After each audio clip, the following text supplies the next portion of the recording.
"Don't come back," David said. The audio clipped slightly. "We're moving on without you." Click. The line went dead. 11 seconds. I stared at the timer on the screen. 0:11. I hit replay. I listened to the slight intake of breath before he spoke. I listened to the background noise, the faint sound of a television playing a daytime talk show, the clinking of a coffee mug being set down on a granite counter. I played it a third time, searching for a crack in his voice, a hint of hesitation, a sign that he was just having a bad day and lashing out. There was nothing, no explanation, no argument preceding it, just a clean, surgical cut. 11 seconds to erase a 34-year-old daughter from the family ledger. For a moment, the office around me felt entirely removed, like I was watching my own life through a pane of thick, soundproof glass. I didn't throw my phone against the wall. I didn't shed a single tear. I just typed 4 letters. Okay. And I hit send. Where are you watching from right now? Drop your city or state in the comments below. I want to see how far this story reaches before it all comes apart. Thank you for being here. Grab a warm cup of coffee, sit back, and listen to the whole story. The silence was absolute. Chong mo tre, he moi be muktio motram, nam moi janviet hetram, bon moi motu. Chapter 2, The Silent Architect. To understand the magnitude of that 11-second voicemail, you have to understand exactly what I was to David and Patricia. I am the chief operating officer for a massive logistics firm based in downtown Chicago. My daily life revolves around optimizing supply chains, predicting catastrophic failures before they happen, and ensuring that millions of dollars of inventory move flawlessly across the globe. I am a fixer. I thrive on cold, hard data, and for 12 exhausting years, I applied that exact same methodology to my own family. I was their invisible plumbing. When you are the reliable one, people do not thank you for keeping the water running. They simply kick the wall the moment the faucet runs dry. Just 3 weeks prior to that phone call, I had wired $150,000 from my personal checking account. It was the down payment for an $850,000 luxury retirement condo in Naples, Florida. David and Patricia had complained for years about the harsh winters, dreaming of ocean views and Spanish tile roofs. They had no savings. Their credit scores were a disaster. So, I stepped in. I secured the mortgage solely under my name, leveraging my pristine financial history. I structured it so they could live there in absolute comfort, heavily subsidized by my own salary.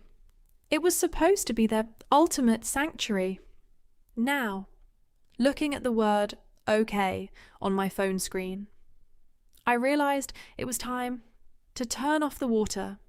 I minimized my quarterly corporate projections and opened a highly secure browser tab.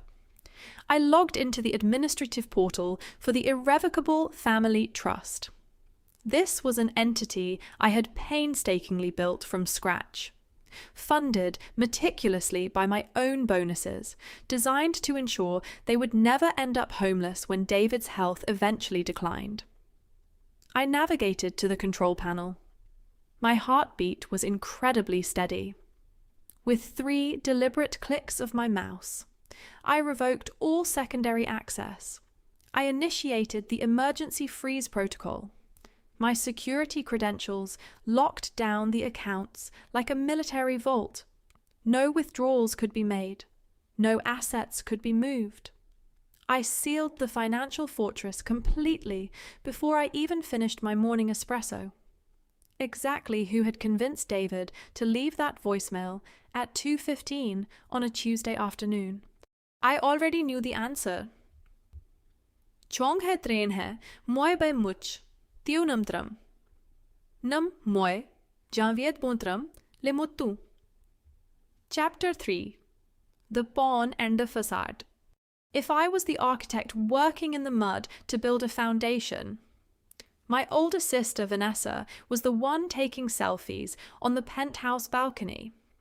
Vanessa was the golden child, a lifestyle influencer whose entire online existence was a carefully curated facade of luxury resorts, designer handbags, and flawless family moments. But the reality behind the filters was grim. Vanessa was completely hollow, prioritizing her digital aesthetic over basic human responsibilities. The greatest victim of her vanity wasn't David or Patricia. It was Julia. Julia was my 7-year-old niece.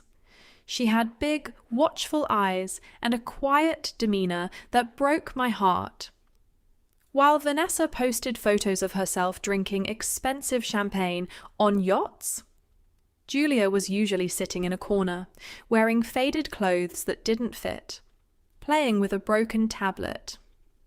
Julia was merely a prop for Vanessa's social media, pulled into the frame when a brand sponsor wanted a wholesome mother-daughter moment, and promptly ignored the second the camera turned off.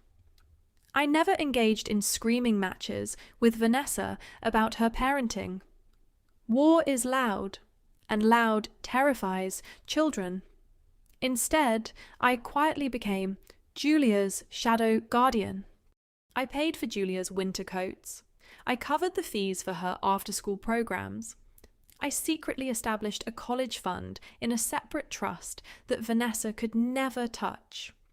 I remember sitting on the floor of Vanessa's chaotic, messy apartment, gently brushing tangles out of Julia's hair because her mother was too busy editing a video to notice the child's tangled curls. The smell of her cheap strawberry shampoo mixed with the heavy scent of Vanessa's expensive perfume. Julia would lean into my hands, seeking the simple comfort of consistency. I endured the family's blatant favoritism toward Vanessa for one reason only: if I cut ties, I would lose access to Julia, leaving her completely defenseless against her mother's chaotic life. But David's voicemail had just changed the rules of engagement. By cutting me out, they were actively endangering the only innocent person in our bloodline. Julia deserved so much better. Chuangba tren hemoi be, muchtio, namtram, namoi, janviet, batram, namoi, chin, tu. Chapter 4: The Coward's Warning. I stayed at the office late that evening, watching the city lights flicker to life across the Chicago skyline. The quiet hum of the air conditioning was the only sound in my suite. At exactly 8:30, my phone buzzed with an encrypted text message. It wasn't from David, Patricia, or Vanessa. It was from Flynn. Flynn was Vanessa's husband. He was a deeply passive, conflict-avoidant man who had spent the last 8 years folding himself into a tiny, invisible box just to survive his wife's massive ego. Flynn rarely spoke out of turn, and he certainly never reached out to me directly unless it was an absolute emergency. I opened the message. It read, "I am so sorry. Erica, Vanessa said she took care of the Florida paperwork." I didn't reply to him. I just smiled a cold, humorless smile. I immediately opened my laptop and logged into my private email server. I navigated to the digital dashboard for the title company handling the Naples condo. There it was. In my administrative inbox sat an automated alert generated 3 hours prior. Unauthorized attempt to change vesting details.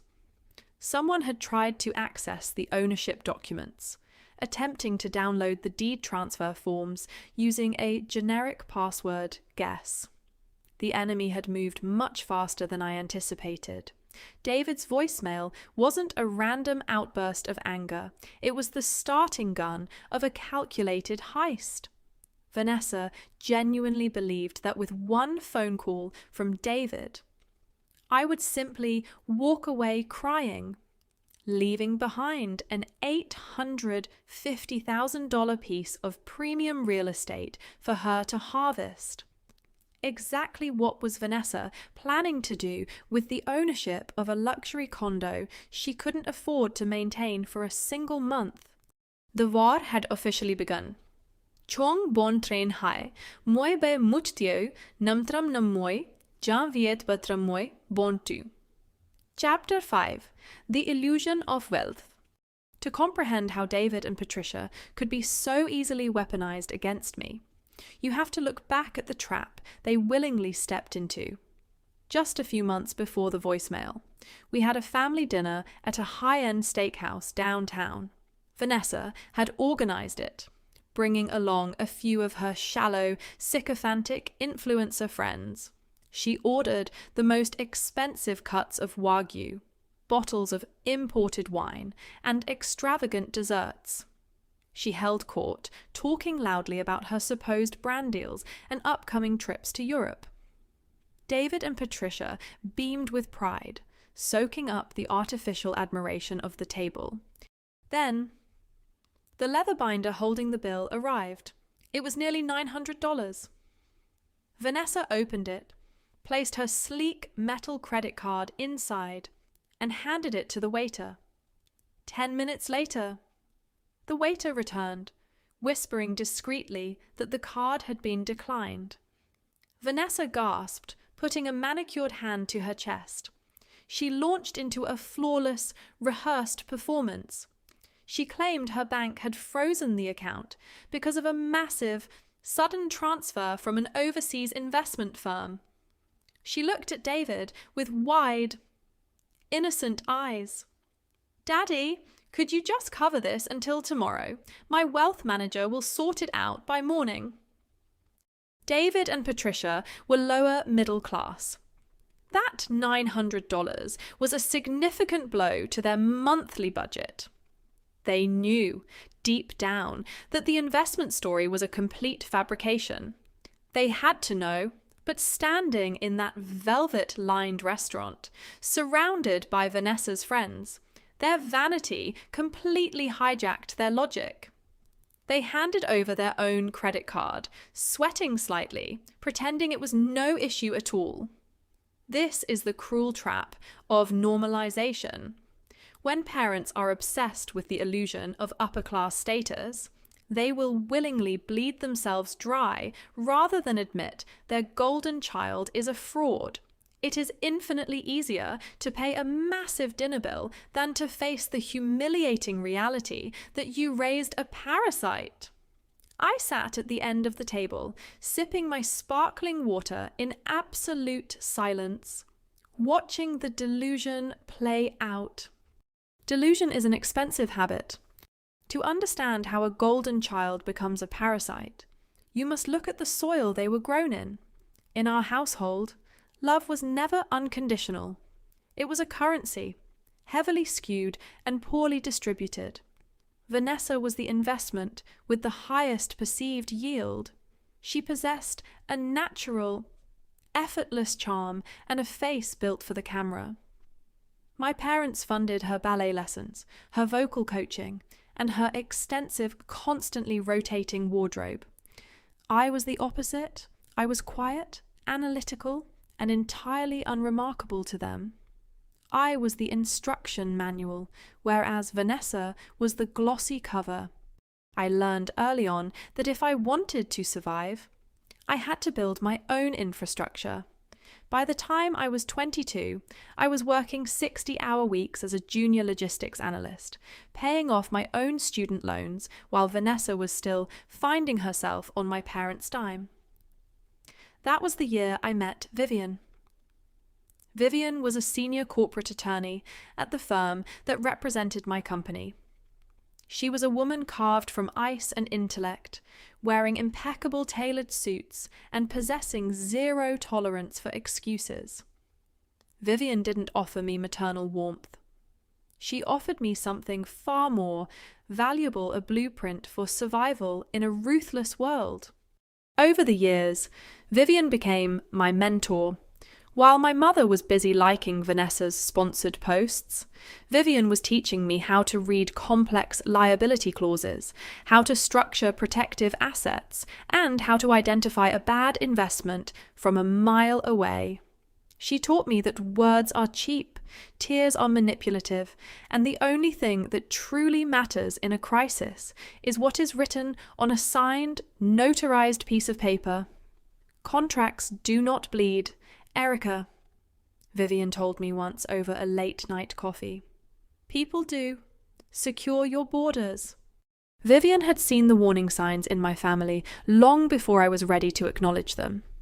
She saw how they drained my accounts to fund their lifestyle. Exactly 18 months ago, Vivian sat me down in her glass-walled office and explicitly warned me that Vanessa was a ticking time bomb. She told me to cut them off then and there. I didn't listen. I thought I could manage the fallout.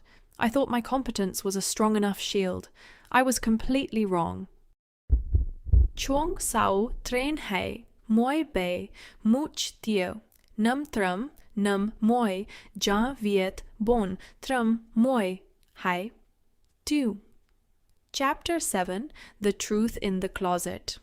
The carefully curated illusion of Vanessa's elite lifestyle finally began to fracture on a mundane Thursday morning, long before David left me that 11-second voicemail.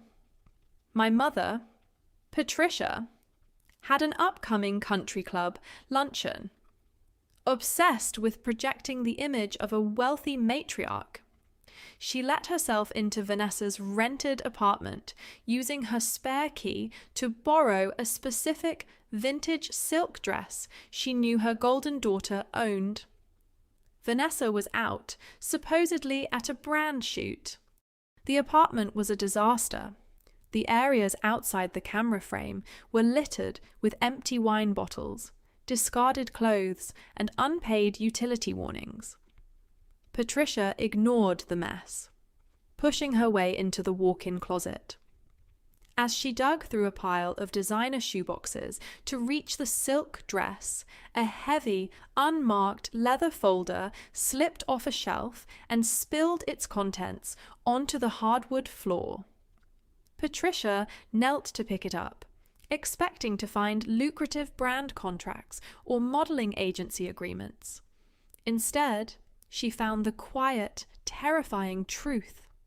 They were billing statements. Not from credit card companies, but from highly discreet, incredibly expensive private wellness clinics. The documents outlined rigorous, prolonged outpatient treatments for severe exhaustion and lifestyle rehabilitation. There were pharmacy receipts for heavy, specialized medications. It was a paper trail documenting the physical and mental collapse of a woman who was partying herself into the ground. The amounts were staggering tens of thousands of dollars owed to facilities that promised absolute discretion for their high-profile, deeply troubled clients. Patricia knelt there on the floor, holding the papers with trembling hands. The daughter she had bragged about to all her friends was not building an empire. She was drowning in a toxic, degenerate spiral, using smoke and mirrors to hide a failing body and an empty bank account. The perfection was a lie. The success was a lie. The entire foundation of Patricia's social pride was built on a rotting wooden frame. You would expect a mother in that situation to immediately confront the sick child, to stage an intervention, or to finally face the reality of her own failed parenting. She did none of those things.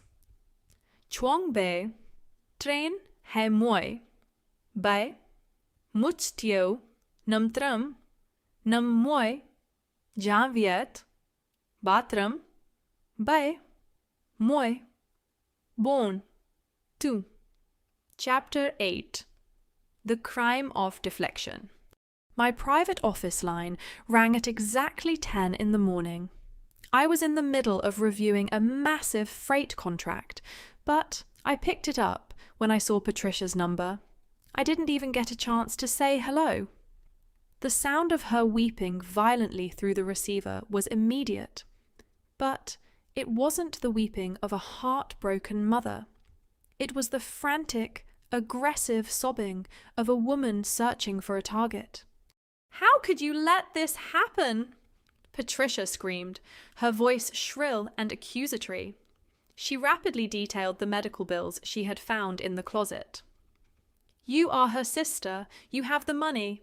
Erica, you have the connections. Why didn't you step in and manage her?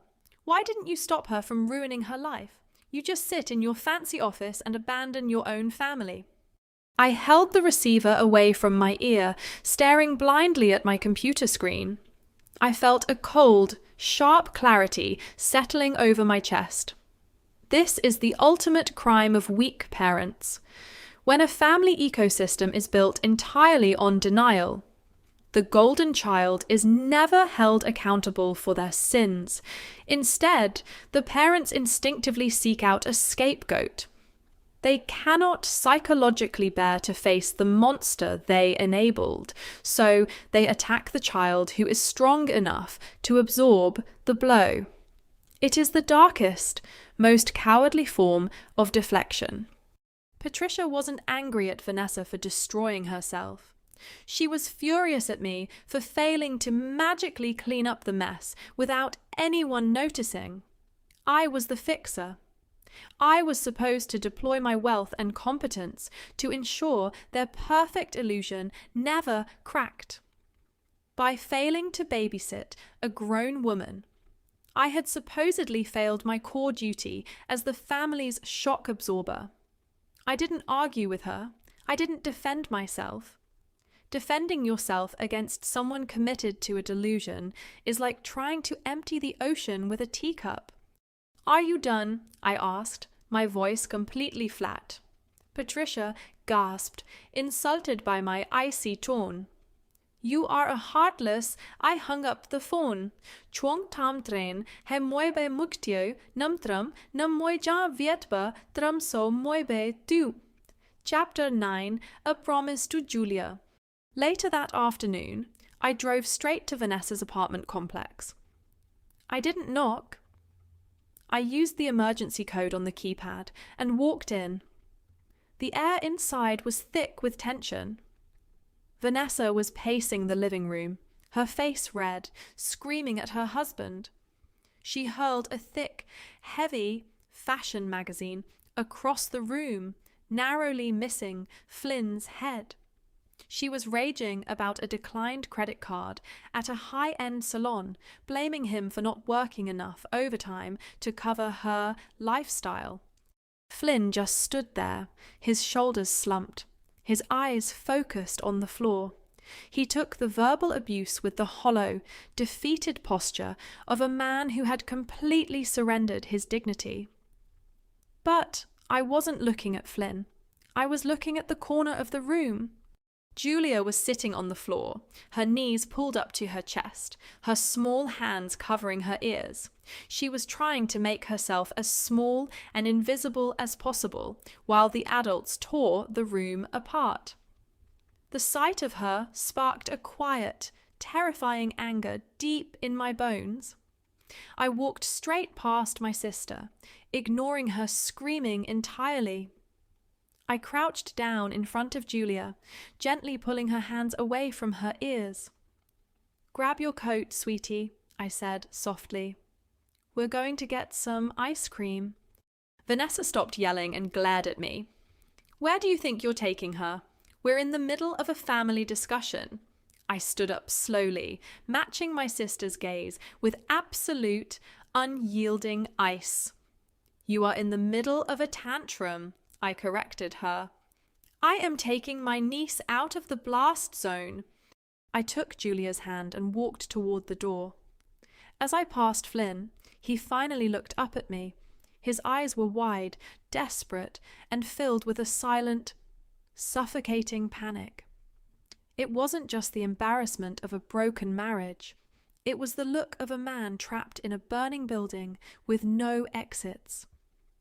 As the door clicked shut behind me, a question echoed in my mind.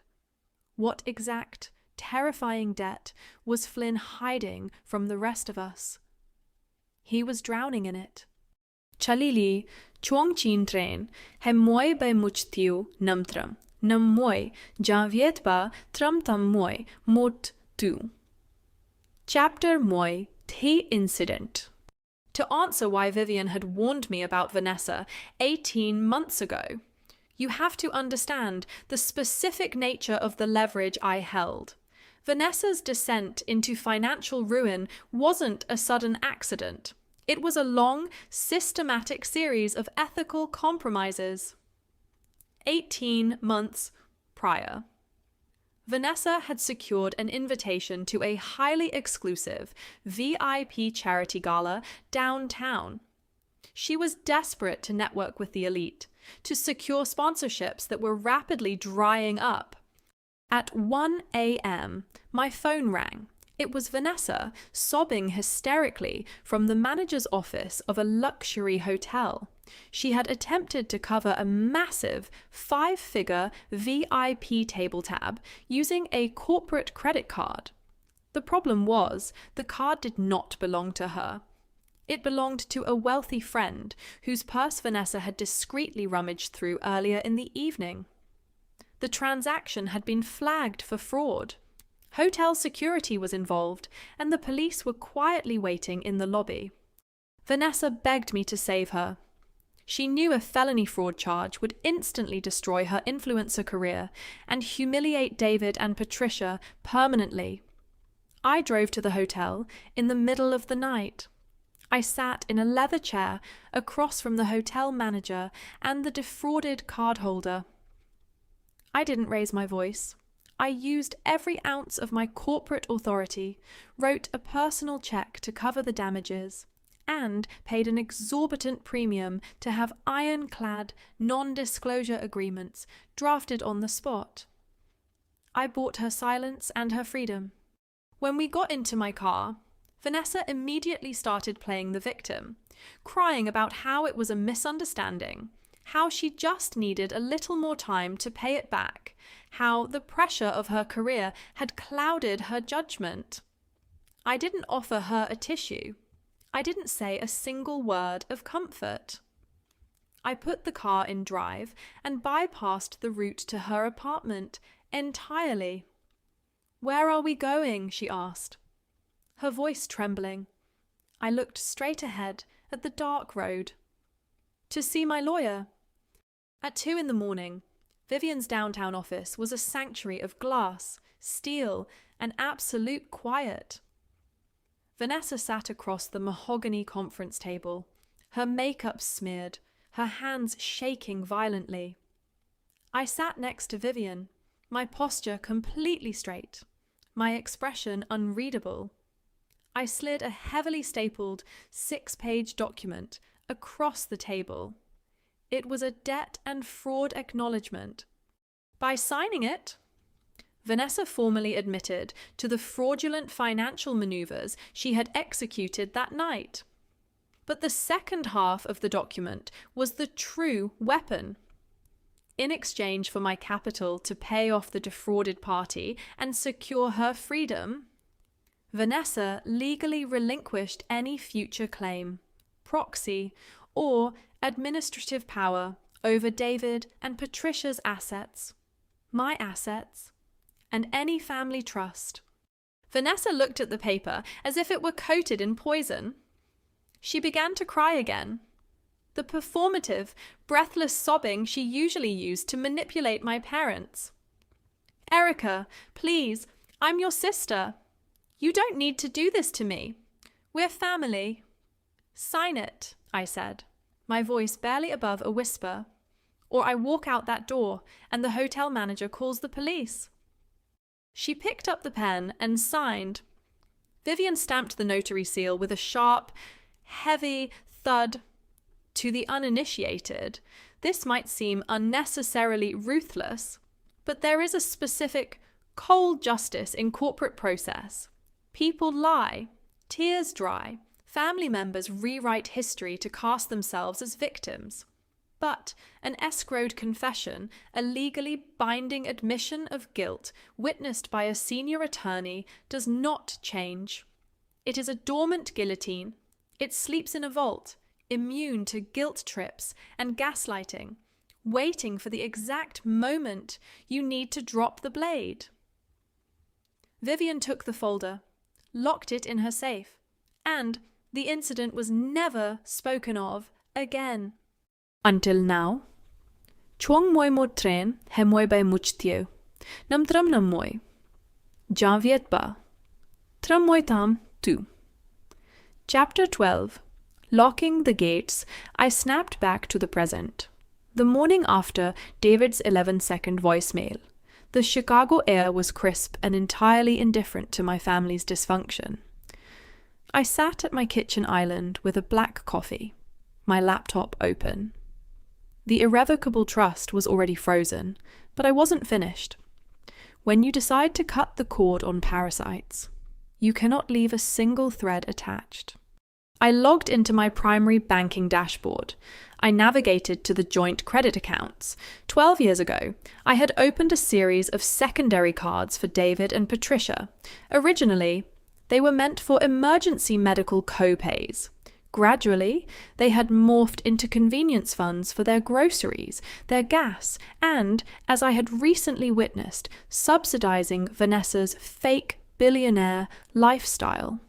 With 2 clicks, I permanently cancelled every secondary card. Next, I opened the digital portal for the Florida real estate transaction. The $850,000 condo was currently pending under my individual name. I contacted my broker and filed an immediate addendum. I transferred the pending deed entirely into a newly formed limited liability company, LLC, of which I was the sole managing member. My parents' names were completely scrubbed from the residency documents. The financial fortress was sealed. Every bridge they had comfortably walked across for a decade was now ash. I closed my laptop, the silence in my apartment feeling lighter, cleaner. I wondered what would happen when they went to the upscale supermarket this morning. Chong moi hai tran hai, moi by muchtiu, nam tram, nam moi ja viet hetram, nam moi by. 2. Chapter 13, The Power of Silence, by 10 o'clock that morning. I was deeply engrossed in a supply chain audit for a shipping fleet in Rotterdam. The corporate world operates on logic, math, and predictable outcomes. It was the exact opposite of my bloodline. My phone, resting face up on my desk, suddenly lit up. It was Patricia. I didn't answer. I watched the screen go dark. 5 minutes later, it lit up again. This time, it was David. I let it ring. I didn't feel a sudden rush of vindictive joy. I simply felt the heavy, inevitable weight of consequences arriving at their doorstep. They were likely standing at a cash register, staring in disbelief as a machine politely declined their transaction. For years, my response to their panics would have been immediate. I would have answered on the first ring, apologized for the inconvenience, and transferred funds to fix the glitch. But silence is the ultimate disruptor of a toxic dynamic. When you stop explaining yourself, when you refuse to provide the emotional reaction they are fishing for, you force them to sit in the uncomfortable echo of their own actions. They had told me to move on without them. I was simply honoring their request with flawless administrative precision. Let them call Vanessa to pay for their groceries. Let them see how far her filters and fake designer bags would get them in the real world. I turned my phone face down and went back to my audit. Chuang moi ba tren he moi by muchtio namtram na moi javiet. Hetram na moi bon. 2. Chapter 14. The 46 Missed Calls. The real assault didn't begin until the following morning. I woke up, went for a run, and stepped out of the shower to find my phone vibrating aggressively against the marble vanity. I picked it up. There were 46 missed calls. The text messages were stacking up by the second, shifting rapidly from confusion to manipulation, and finally to outright rage. At 7:12 a.m., Patricia texted, "Erica, the cards are not working. Call me immediately. This is embarrassing." At 8:04 a.m., she tried a softer approach. "You are severely overreacting to a simple misunderstanding. Your father was just stressed when he left that voicemail. We are family. Turn the cards back on." At 8:30 a.m., David's message arrived, heavy with his usual hollow authority. "Stop acting like a child and answer your phone. You do not get to throw a tantrum and cut us off. Call me right now." I stood in my closet, buttoning a crisp white blouse and slipping into a tailored navy blazer. Look at the sheer audacity. They genuinely believed I was just having a fleeting emotional outburst. They thought I was still the obedient, invisible daughter who would eventually cave to their demands and resume my post as their personal ATM. They hadn't realized that the machine wasn't broken. It had been permanently unplugged. I slipped my phone into my pocket. I didn't owe them a response. Shuang moi bon tren, hai moi bei, muktio nam tram, na moi ja, viet hai tram bon moi. Sao to. Chapter moilam, the slander, at exactly noon. My private office line rang. Not my cell phone, my secure corporate line. I picked up the receiver. It was the real estate attorney handling the Naples condo. He sounded tight, professional, but clearly strained. "Erica," the lawyer said, clearing his throat, "we have a very serious situation regarding the Florida property. Your sister, Vanessa, just contacted my office." I stopped typing. "Go on." "She claims you are currently suffering from a severe manic bipolar episode due to extreme corporate burnout," he explained, his voice dropping carefully. "She stated you are not in your right mind, that you are lashing out erratically, and that she and your parents need to assume emergency proxy control of the Florida contract to protect you from making financially destructive decisions." I felt a cold chill wash down my spine. This wasn't just a family squabble anymore.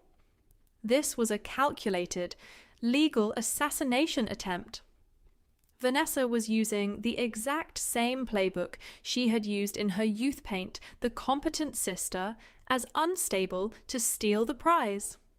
If you have ever been gaslit by a toxic family member who tried to rewrite your reality to steal your peace, drop a 1 in the comments below. Let me know I'm not alone in this. Vanessa was making a play for the $850,000 house, using my mental health as a fabricated weapon.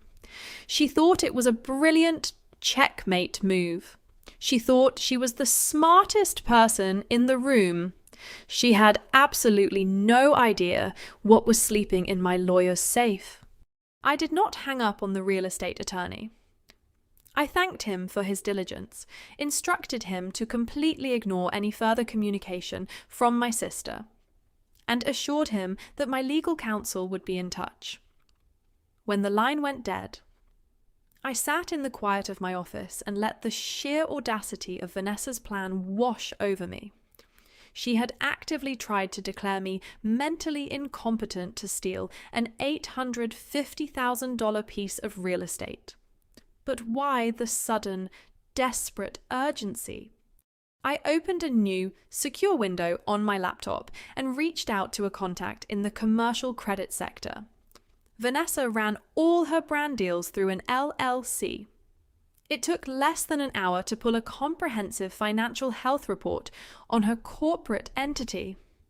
When the PDF loaded on my screen, it looked like a financial crime scene. Vanessa wasn't just broke, she was drowning. The report showed maxed out, high-yield business credit lines, multiple default notices, and nearly $300,000 owed to aggressive private lenders. The luxury lifestyle was being funded by incredibly toxic debt. The Naples condo, secured by my pristine credit, and my $150,000 cash down payment, was the perfect target. Vanessa didn't want to manage my parents' retirement. She intended to use the fabricated mental health crisis to gain emergency power of attorney, leverage the condo's equity to secure a massive private loan, pay off her own debts, and leave David and Patricia sitting in a foreclosed home. They thought I was acting out of petty jealousy. They had absolutely no idea they were simply collateral damage in their golden child's survival strategy. I looked at the glaring red numbers on the screen, and I didn't feel an ounce of pity. I just felt a terrifyingly cold focus. Exactly how long did Vanessa think she could keep this a secret from her husband? She was about to find out. Chuang, moi sautren, hai moi bai muktio. Namtram nam moi ja. Viet batram, ba moi ba. 2. Chapter 17. Drawing the Sword. I picked up my desk phone and dialed Vivian's direct line. She answered on the second ring. "Vivian," I said, my voice completely level. "I need the escrowed file from 18 months ago. The sealed acknowledgement." There was a brief pause on the other end. "She finally crossed the line?" Vivian asked. She tried to claim I was undergoing a manic episode to hijack the Florida deed. I replied, "I'll have it couriered to your office in 30 minutes. Vivian said, her tone shifting to pure, predatory business. "Do not let them bait you. Erica, stick to the paper trail." When the heavy, sealed manila envelope arrived, I stood over the heavy-duty corporate printer in the corner of my suite. I didn't just print Vivian's document. I printed the last 12 years of my life. I printed the wire transfer confirmations for the Florida property, highlighting my name as the sole originator. I printed the LLC formation records, proving I was the exclusive owner. I printed 30 pages of bank statements from the cancelled secondary cards, taking a yellow highlighter to every single luxury purchase Vanessa had tricked my parents into covering. Finally, I printed the frantic, slanderous email Vanessa had sent to the real estate attorney that morning. I organised the papers chronologically. I slid them all into sleek, black, hard-backed presentation folders. I didn't write a long, emotional speech to defend my sanity. Anger is loud, messy, and easily dismissed. Evidence is silent and absolute. I packed the folders into my leather briefcase. What exactly would David do when the math destroyed his favourite illusion? Ta chuang moi bai tren, hai moi bai much, tio nam tram nam moi janviet, hai tram bai moi bon. 2. Chapter moi tam, the ultimatum, at exactly nam gio chio. My cell phone buzzed. It was another text message from my father, demanding that I stop avoiding the family and turn the credit cards back on immediately. I didn't call him to reassure him or beg for his understanding. I typed out my terms. Brutal and non-negotiable. Tomorrow at 7 p.m, everyone at the house, Vanessa and Flynn included. No excuses, no absences. Bring every single version of the story you were told. I will bring the documents. Less than a minute later, David replied, "We will be here." I drove back to my downtown apartment. I ordered takeout, ate in silence, and laid out my clothes for the following evening: a sharp charcoal corporate suit, a white silk shirt, and minimal jewelry. I wanted to look exactly like the executive they had relied on for a decade. I went to bed early, and as I looked up at the ceiling in the dark, I realized something profound. I wasn't anxious. My heart wasn't racing. For my entire adult life, I had bent over backward trying to buy their peace, terrified of losing a family that only loved me for my utility. Tomorrow night, I wasn't going to fix anything. I was going to carry a torch into their living room and burn their comfortable, fabricated illusion to the ground. If you love seeing fake, manipulative people get exposed by hard, undeniable evidence, hit the like button right now and let me know in the comments. Let's keep going. I closed my eyes and slept for 8 solid hours. Chuang moi tam train, hai moi by muchtio. Nam tram, nam moi ja viet hai tram. Bay, moi ba, tu. Chapter 19. Entering the War Room. Beat 1. I pulled into the driveway of my parents' apartment complex at exactly 6:55 p.m. the next evening. The air was thick and humid. I grabbed the heavy stack of black presentation folders from my passenger seat and walked up the concrete stairs. I still had my key. I unlocked the door and pushed it open. The living room felt like a staging ground for a tribunal. David sat at the head of the small dining table, wearing a stiff button-down shirt, projecting a hollow, borrowed authority. Patricia sat next to him, wringing her hands nervously. Across from them sat Vanessa. She was leaning back in her chair, legs crossed, wearing an expensive cashmere sweater. Her chin lifted in a portrait of rehearsed victimhood. In the far corner of the room, completely removed from the table, sat Flynn. He was looking down at the carpet, holding little Julia tightly on his lap. The silence was absolute. Nobody said a word as I walked in. I didn't sit down. I remained standing at the foot of the table. I set the heavy stack of black folders down on the polished wood with a solid, definitive thud. I looked directly at David. "You said you were told things," I said smoothly, my voice devoid of any emotion.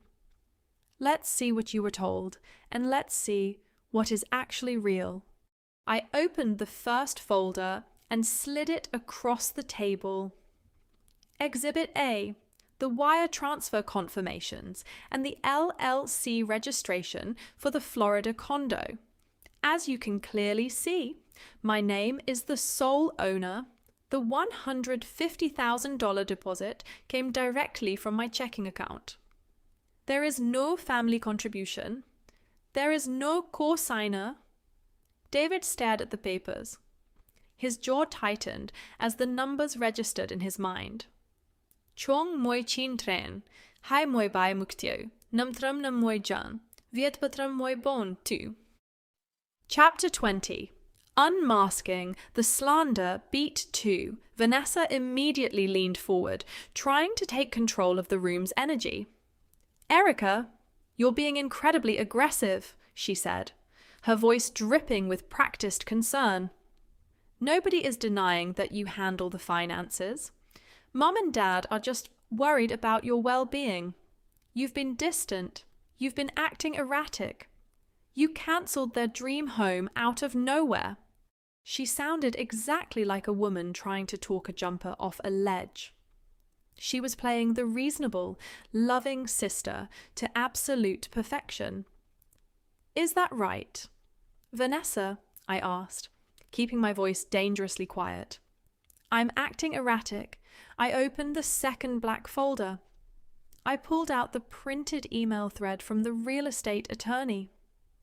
I placed it perfectly in the center of the table, making sure It was facing David. "Read it." "Dad," I commanded softly. David put on his reading glasses. His eyes tracked across the page. I watched the colour slowly drain from his face, replaced by a rising, sickening horror. "This is an email Vanessa sent to my real estate attorney yesterday morning." I narrated for the room, making sure every word landed like a hammer strike.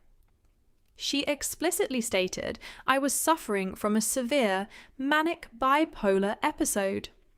She told a legal professional that I was not in my right mind, and that she was stepping in to assume the contract to save the family. David looked up, his expression a mix of profound confusion and disgust. He turned to Vanessa. "You told a lawyer your sister was crazy." Vanessa's confident posture fractured.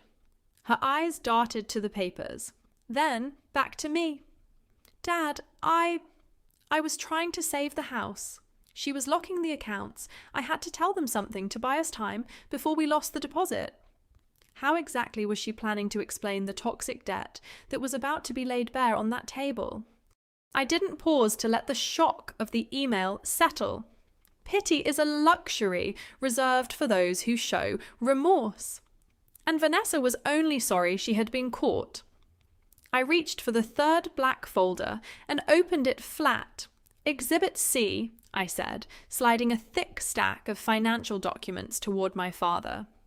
"The actual reason we are all sitting in this room today." It was the comprehensive credit and liability report I had pulled on Vanessa's LLC. The pages were highlighted in bright, unforgiving yellow. It detailed the maxed out, high-yield business credit lines, the multiple default notices, and the nearly $300,000 she currently owed to aggressive private lenders. The numbers were astronomical. You weren't trying to save the Florida house from my supposed mental breakdown. "Vanessa," I said, my voice cutting through the humid air, like a scalpel. "You were trying to steal it. You lied to the real estate attorney to secure an emergency power of attorney. Your plan was to leverage the equity in Mom and Dad's retirement home to pay off your own toxic debt." David picked up the credit report with trembling hands. Patricia covered her mouth, her eyes wide with a horrific realization. They had spent years pretending their golden child was a self-made millionaire, only to discover she was a financial predator, sizing them up for the slaughter. They weren't her beloved parents. They were simply her next mark. Flynn's head snapped up. He stared at the yellow highlighted numbers on the table.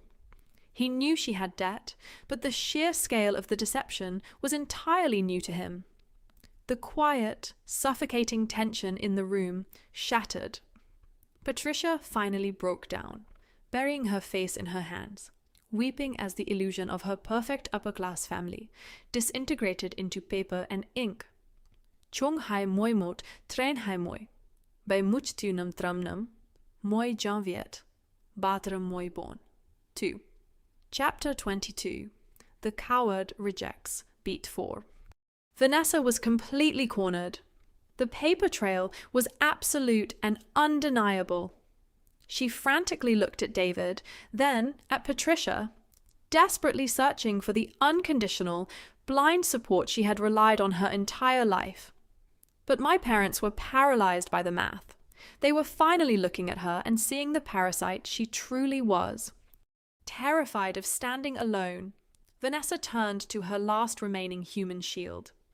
She reached out and grabbed Flynn's arm, her perfectly manicured nails digging into his sleeve. "Flynn, tell them," she pleaded, her voice pitching into a hysterical, performative whine. "Tell them this is a mistake. Tell them my brand deals are just delayed, that we're fine. Defend me." Flynn looked down at her hand gripping his arm. For 8 years, he had swallowed his pride, apologized for her tantrums, and folded himself into a silent, invisible corner to keep the peace. But looking at the undeniable proof of her financial manipulation, looking at the parents she had casually planned to bankrupt, something inside the cowardly man finally snapped. He didn't yell. He didn't argue. He gently but firmly pried her fingers off his sleeve and dropped her hand. He stood up and walked over to the corner. He scooped little Julia up into his arms, holding the girl securely against his chest. Julia buried her face in his neck. "I am done covering for you," Flynn said.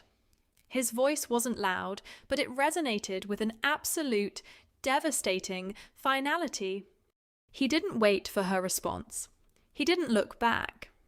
He turned around and walked straight out the front door, taking the only pure, innocent thing in Vanessa's life away from her.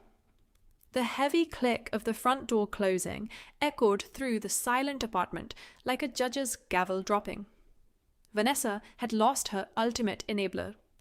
Chong, hai moi, hai train, hai moi, bei muts tiu, nam tram, nam moi, janviet ba tram, moi, mot tu. Chapter 23, The False Counterattack and the Guillotine. Vanessa was hyperventilating. She had lost her husband, her child, and the blind worship of our parents in less than 5 minutes. But desperation breeds severe recklessness.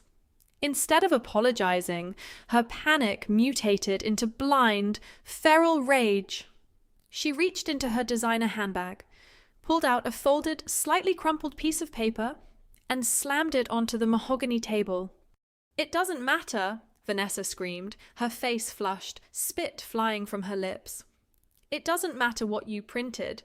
Erica, I have a general power of attorney. Dad signed it yesterday morning when I told him you were a danger to yourself. I have the legal right to manage their assets. And I can override your LLC transfer. I am in charge." I looked at the crumpled paper on the table. My heart didn't skip a beat. I didn't flinch. I calmly picked up my glass of water, took a slow sip, and set it back down.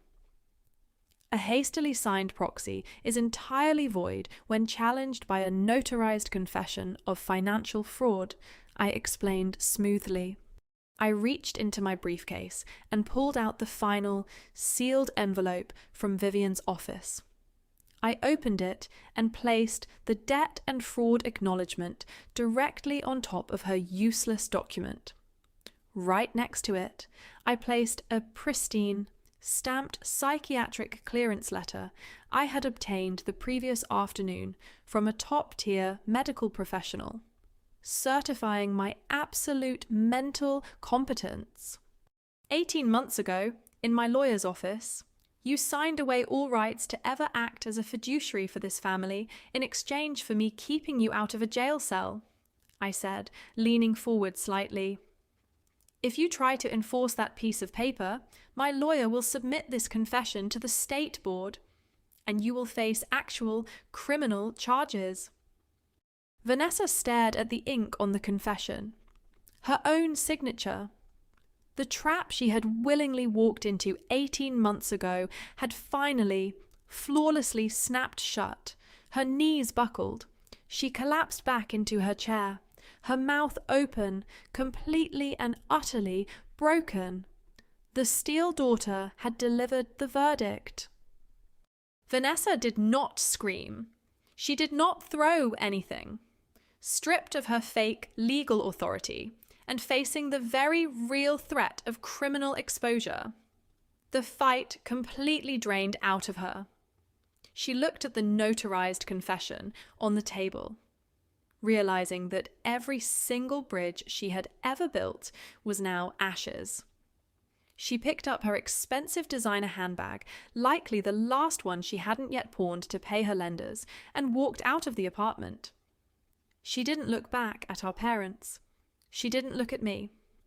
The golden child was finally gone, leaving behind nothing but the cold, hard reality of her debts. When the sound of her footsteps faded down the hallway, The heavy, suffocating silence returned to the living room. David and Patricia sat frozen at the table. They had spent over a decade constructing an elaborate fantasy where Vanessa was a wealthy, successful socialite who would eventually shower them with luxury. In a matter of 20 minutes, that fantasy had been brutally dismantled, exposing a broke, manipulative fraud who had been perfectly willing to render them homeless to save her own skin. I didn't offer them a shoulder to cry on. I reached into my briefcase and pulled out the final black folder. "The old arrangement is dead," I said, sliding a freshly printed, legally binding contract toward David. "If you want to live in the Florida property, it happens on my terms. Completely and unconditionally on my terms." David put his reading glasses back on. His hands were shaking so violently that the paper rattled against the wood. "You will live in the Naples condo," I explained, my voice carrying the steady, relentless rhythm of a corporate merger. "But you will live there as temporary, contracted tenants. The limited liability company I control holds absolute ownership. You have zero equitable interest in the real estate. You cannot borrow against it. You cannot leave it to anyone in a will.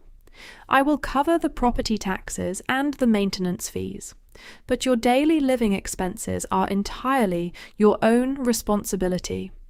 Patricia let out a small, muffled sob, but I didn't stop.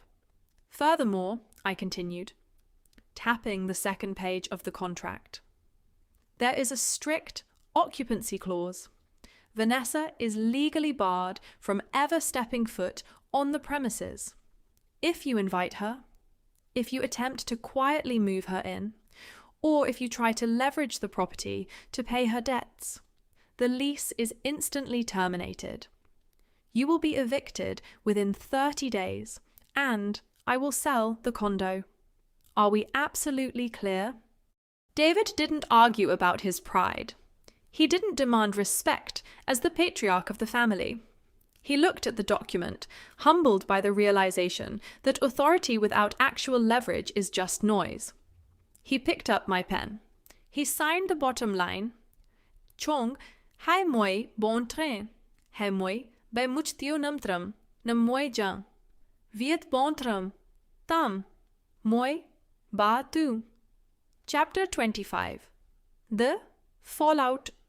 Months passed, and the dust from that evening finally settled into a permanent, rigid new reality. When you cut the fuel supply to a toxic dynamic, the machine stops running very quickly. Vanessa's collapse was swift and absolute. Without my silent financial backing, and without the ability to drain my parents' accounts, her carefully curated social media empire completely imploded. She was evicted from her high-end rented apartment. Her influencer friends, realizing she could no longer pick up the extravagant dinner tabs, abandoned her overnight. The last time I checked, which was purely for legal monitoring purposes, she was renting a tiny room in a dismal suburb and working a part-time retail job at a local mall. The designer clothes and the luxury vacations were gone, replaced by the crushing weight of the private lenders calling her burner phone every single day. Flynn, on the other hand, experienced a profound resurrection. Walking out of that apartment with Julia was the catalyst he needed. He filed for divorce the very next week, using the comprehensive financial fraud documents I provided to his attorney. Flynn fought ruthlessly in family court. The judge took one look at Vanessa's massive, toxic debt, her history of reckless outpatient treatments, and her documented attempts to commit real estate fraud. Flynn was awarded full primary custody of Julia. Vanessa was granted only heavily supervised, limited visitation rights. For the first time in his life, Flynn stood up straight. As for David and Patricia, they moved to the Florida condo just before the Chicago winter set in. They got their ocean views and their warm weather. But the gilded cage I had built for them was incredibly quiet. They couldn't brag to their new neighbors about their successful, wealthy influencer daughter, because that daughter no longer existed. They couldn't show off my accomplishments either, because they knew they had thrown my love away. They lived comfortably, but they lived under the absolute, unyielding terms of my contract. When they called me, it was strictly to discuss property maintenance or insurance updates. There were no more demands. There were no more manipulative guilt trips. Exactly as I had predicted, the phone stopped ringing with artificial emergencies. Will I ever find true peace after severing the core of my toxic family tree? The silence was absolutely deafening. Chuang hai moi lam train, hai moi bay muktieu, num tram num moi jan, viet bontram, le num tu. Chapter 26. Blossoming Aftermath. A year after the confrontation in the living room, I flew down to Florida, not to visit David and Patricia in their quiet, heavily regulated retirement condo, but to visit the family I had actively chosen to keep. Flynn had relocated to a beautiful, modest house just a few miles up the coast, using a fresh start to rebuild a stable, quiet life for himself and his daughter. I walked out onto their back patio, holding a mug of dark roast coffee, letting the warm ocean breeze wash over my face. The sky was a brilliant, unclouded blue. Inside the kitchen, I could hear the rhythmic sizzling of pancake batter hitting a hot skillet. Flynn was cooking breakfast, humming along to a soft jazz playlist. He looked healthier, lighter, entirely free of the suffocating anxiety that had once defined his posture. Sitting at the heavy oak dining table was Julia. She was 8 years old now, she wasn't holding a tablet, and she wasn't wearing hand-me-down clothes. She was wearing a bright yellow sundress, her face smeared with a tiny bit of blue paint as she focused intensely on a watercolor canvas. She looked up, saw me watching her through the glass door, and gave me a massive, genuine smile. There were no cameras around. There was no pressure to perform. She was just a kid, safe and loved. I took a sip of my coffee, feeling a profound sense of accomplishment. The money I had once poured into a black hole of family entitlement was now being diverted to things that actually mattered. Alongside Julia's secure college trust, I had worked with Vivian to officially launch the Eleanor Scholarship Fund, named in honour of my late grandmother, who had secretly left me the blueprint for my independence. The fund was dedicated to providing full-ride tuitions for young women entering the logistics and supply chain management fields. I wasn't just managing wealth anymore. I was planting seeds for a future I actually wanted to see grow.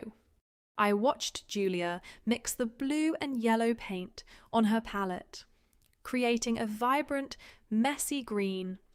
I didn't feel the old, familiar ache of not belonging to my bloodline. I had successfully burned the rotting tree to the ground, and from its ashes, I had cultivated a garden of my own. We were finally at peace.